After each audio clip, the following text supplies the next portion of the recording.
How'd you feel like defense looked in that preseason game, especially like at the beginning when some of the starters were in there? The strain was good. The effort was good. I thought the toughness was good. The mindset was right.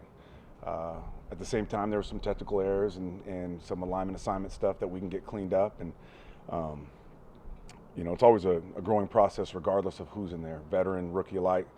And there's always going to be growth, especially from the first preseason game. The guys got the kinks out. I think they got a little bit of the nerves out, the expectations of themselves and the group and the unit and the whole thing. And I expect us to be better going forward. What was very promising for me was the younger guys, or the guys that might not have been in the system for as long, came in the second quarter, third quarter, fourth quarter, really cleaned up some things that they saw happened with the first group, and there was not repeated errors. They played very cleanly as the game went on, and it was very good to see, especially from the young guys. One of those young guys, what has impressed you most about Michael Clements? It seemed like he was getting in the backfield quite a bit in that game. Yeah, like all the stuff that he stands for, it showed up on game day. His strain, his toughness, his violence, his physicality, his strength, all of it. And that's from a defense perspective. That's also from a special team perspective. He was just all that he stands for. He put on tape. So happy for him. Does he have a long way to go? Absolutely. But it was a good first sign. One of those young players, Michael Clements, generated a lot of pressure on Friday night. Just what have you seen from him and the growth you're seeing from him in camp? Right, that's exactly what we just spoke on. Just here's a guy that he is obsessed with this game. I know we talk about that a lot, and we have a lot of guys that fit that bill and check that box from our roster, but he goes to another space. His obsession and his love for this game is it's as good as I've ever seen, been around, and because of that, he's going to find a way to be successful in this league. Got a long way to go, but first of all, he's got physical tools. He's long, he's fast, he's explosive, and then he's got the mindset, the obsession to learn the game and fine-tune all the little details, but also the mindset to dominate the guy that's across the ball from me, and he lives that life in all that he does. So excited about where he's going. But again, long way to go. He goes to another space. Like, what does that mean exactly? Just as he starts, he's a guy that I think he's relied on his toughness and his strain and his strength and his size, and he's always been successful because of it. High school, probably Pop Warner before that, and definitely at Texas A&M. But here's a guy that now you're at a level where there's a lot of guys with similar strength, similar size, similar mindset. So you got to start refining your tools and your pass rush, and your ed set, and your hand placement, and your leverage, all the fine little details and the technique. That will be taking his game to another space, and I expect that to happen for sure. Jeff, what do you hope your unit gets out of the joint practices with Atlanta this week? Well, just keep refining what we're doing. Obviously training camp is about us. It's less about opponents, less about game planning. So that's a big part of it. But also just seeing different looks, different ideas offensively, attacking us.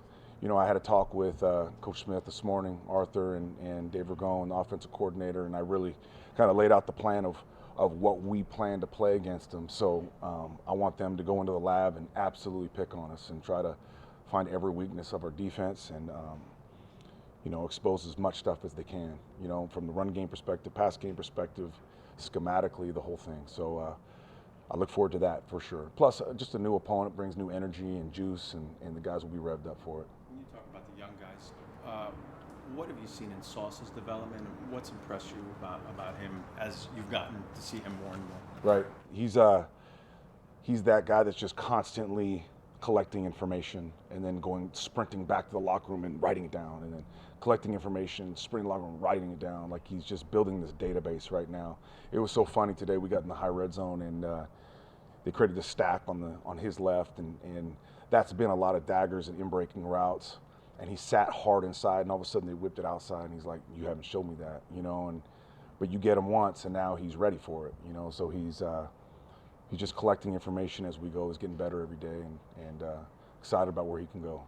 You talked about Quincy a lot last year and all the good things he did. Yep. There were still some where he maybe was a little out of control, and we saw that Friday night with that hit on Hurts. What was your message to him after that, the sideline hit? Well, first of all, to have the poise to not take that hit. I think that's been spoken about from Coach Sala, myself, everybody that's involved has had a long talk with him. He absolutely acknowledges that, recognizes that at the highest level, knows that there's no space for that. Preseason, regular season, postseason, doesn't matter. There's no space for that. It's him, just like his superpower is this speed and this explosiveness and this aggressiveness. That's his superpower. And now it's just harnessing it and controlling it and finding that poise, finding that ability to slow his body down a little bit while his mind speeds up, and he's doing that, and we're seeing that on the practice field. Now it's time for that to translate to the field on Sundays and in games. So, but he's working at it tirelessly right now, and he's absolutely aware of his deficiencies. He's aware of where he needs to get better, and it's a process every day for him. Jermaine Johnson, what have you seen from him in the first few weeks of camp? It's interesting because, Jermaine, as I would imagine, and I know that, Georgia, Florida State, big programs, he's probably always been the best player on the field for the most part. And so he's a guy that I think, like anybody, you can become, I'm not saying complacent, but you're talented. You're physically talented. You're skillfully talented, which he is. And so there was another place he had to go as far as strain, effort, just practice habits, details, all those things. We saw through spring, and you saw incremental gains as he went. He's starting to get it. He's starting to understand what it takes to be successful in this league, and that's not just defense, that's special teams too, and all that he's doing. He's just finding that, like, is it hard to go every play? Yeah, it is. It's hard to go every play, but it simplifies your world, and so he's starting to find that consistent strain. What was a lot of things promising about what he's done at practice and in the game, but what really jumped out, I thought, was his speed. That's probably one of the biggest things that we coveted. He's a 4-5 guy with a lot of size and length. That's going to be a tremendous benefit for us. We all know, especially within this division and really throughout the NFL, and especially for the schedule that we have this year, there's going to be a lot of athletic quarterbacks that his speed is going to be necessary to have on the field. So can't wait for him to just keep refining his game and getting better every day, which he's trying to do. Does Carl look like himself right now? He's getting closer. I just said it to him the other day, like a year off, especially for a guy like him who's such a rhythm rusher. He's such a, he's a guy that, you got to kick him out of the building. He's always working on his game and his pass rush and his timing and all those things. A year off, and you're bound to be a little bit rusty, and the timing's bound to be off a little bit.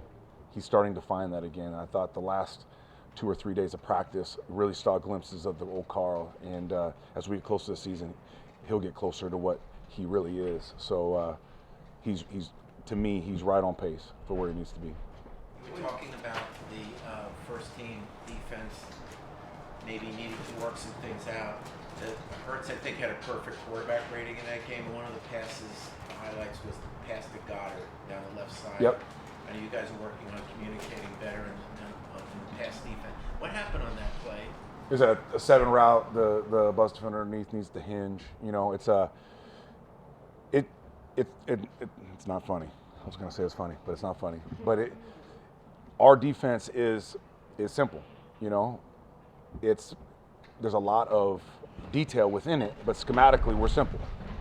The beauty of that is the benefit and the drawback from it is people know exactly how to attack us.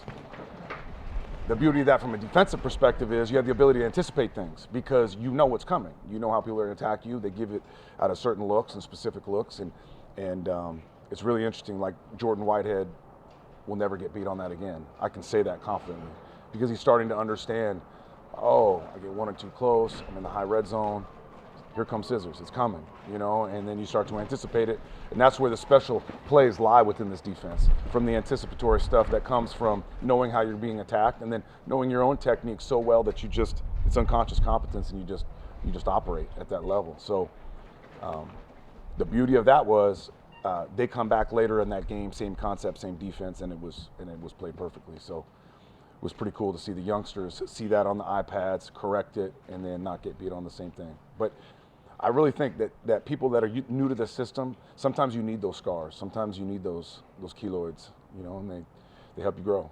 You said you're excited about what Sauce can become. What do you think he can become with work, with everything he has to go through? I honestly, I don't even say like what I really think about that because I don't want him to hear it. But he's got a bright future in this league. You know, just the physical tools are obvious. The DNA of the man is special too. You know, so he's got to keep working. He's got a long way to go, but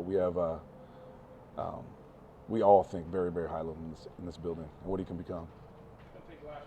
Going back to Sauce, Salah and several other guys have talked about how much he talks out there. Just what does that say about him as a competitor, and how rare is that for somebody who's a rookie? Yeah, he has a unique confidence, especially for a rookie. It just speaks to who he is as a man. And it's not. A lot of times you see fake swagger and fake confidence and phony talk. With him, it's completely authentic. And in reality, it's earned. It's earned from the way he prepares and the way he works and the way he knows what he's doing. And he's very aware of his ability and what he's capable of becoming, you know. So it's really cool. You know, when you have guys that have that sort of confidence and swag, it just elevates the group, and he'll continue to have that effect on the group.